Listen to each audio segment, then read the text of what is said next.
ये audio lecture all the world's a stage नाम की कविता के विश्लेषण का दूसरा भाग है। This audio lecture is an intellectual property of Saint Xavier's College intermediate section Ranchi.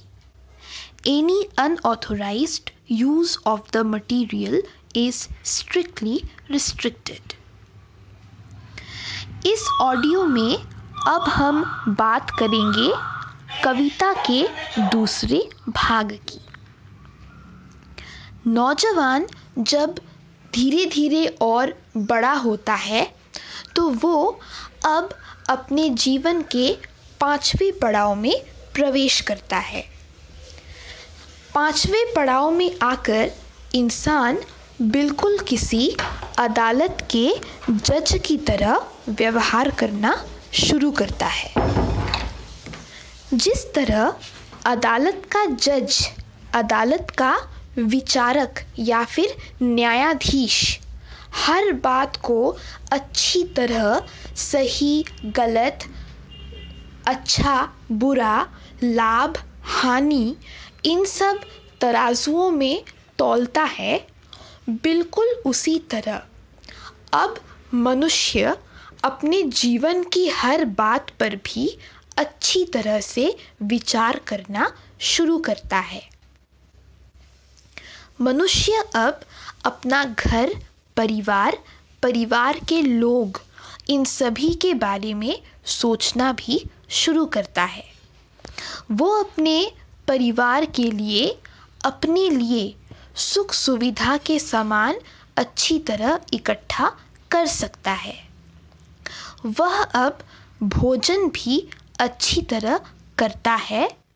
अपने भोजन में वो मांस जैसी अच्छी चीज़ों का सेवन भी करता है। इस कारण वह मनुष्य थोड़ा मोटा भी हो जाता है। उसको समाज में उठने बैठने का, बात करने का, काम करने का तरीका भी अच्छी तरह पता होता है। उसकी नज़र अब बहुत ही तीखी होती है। वो अपनी तेज़ नज़रों से हर चीज़, हर परिस्थिति, हर दूसरे मनुष्य के विचारों को अच्छी तरह साफ तौर पर देख सकता है।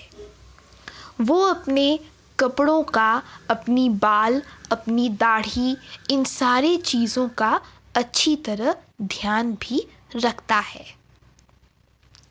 अब उसको समझ में आना शुरू होता है कि पुरानी कहावतों में कितना सारा ज्ञान छुपा हुआ है। साथ में उसको वर्तमान समय के आधुनिक जीवन का भी अच्छा खासा अनुभव हो जाता है। तो वह पुराना ज्ञान और नया अनुभव दोनों का इस्तेमाल करके अपना और अपने परिवार का अच्छी तरह से ध्यान रख सकता है। धीरे धीरे मनुष्य की उम्र बढ़ती है और वो बुढ़ापे में प्रवेश करता है। यह है जीवन का छठा पड़ाव। इस पड़ाव में आकर इंसान का शरीर धीरे धीरे दुबला पतला होने लगता है। उसकी आँखों पर भी अब चश्मा चढ़ाना ज़रूरी है। वो अब हमेशा चप्पल पहनकर ही घर से बाहर निकलता है। अभी भी वो अपनी जवानी के दिनों के ही कपड़ों को पहनता है, लेकिन जो ट्राउज़र्स, जो पतलून जवानी के दिनों में उसको काफ़ी अच्छी तरह फिट होती थी, अब वही पतलून उसके दुबले पतले पैरों पर बिल्कुल ही ढीला ढाला दिखाई पड़ता है। साथ में जवानी के दिनों में उसकी आवाज़ जिस तरह दमदार होती थी, अब उसकी आवाज़ उतनी दमदार नहीं है। उसकी आवाज़ अब धीरे धीरे पतली होने लगती है, बिल्कुल किसी बच्चे के आवाज़ की तरह। चूंकि उसके दांत भी अब हिलना या टूटना शुरू करते हैं, तो अक्सर बात करते वक्त उसके मुंह से कई सारे शब्द स्पष्ट रूप से नहीं निकलते। तो लोगों को लगता है कि ढीले कपड़े पहनने के कारण और पतली आवाज़ में बात करने के कारण बूढ़ा आदमी बिल्कुल सर्कस के जोकर की तरह ही लगने लगता है।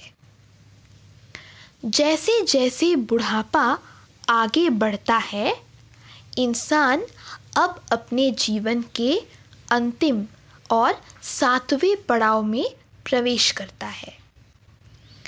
इस पड़ाव में आकर इंसान बहुत ही बूढ़ा हो जाता है। अब वो अपने जीवन के अंतिम छोर पर खड़ा है।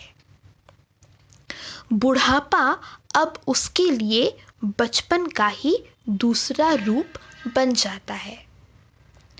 जिस तरह बच्चा खुद से कुछ नहीं कर सकता, उसी तरह बूढ़ा व्यक्ति भी खुद अपना कोई काम नहीं कर सकता। वो ठीक से देख नहीं सकता, खा नहीं सकता, चबा नहीं सकता, बात नहीं कर सकता, चल नहीं सकता। उसको कोई चीज़ याद भी नहीं रहती। उसको हमेशा दूसरों की मदद की ज़रूरत पड़ती है। इस तरह अपने जीवन के अंत होने तक बूढ़ा आदमी दूसरों के सहारे पर ही निर्भर करना शुरू करता है। और इस पड़ाव में आकर ये पता चलता है कि जीवन हमेशा एक पहिए की तरह घूमता है।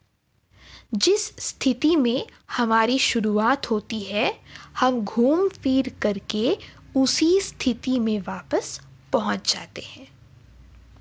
तो इस तरह कविता का अंत यहीं पर होता है और कवि जीवन को 7 भाग में बांट करके उनकी चर्चा करता है।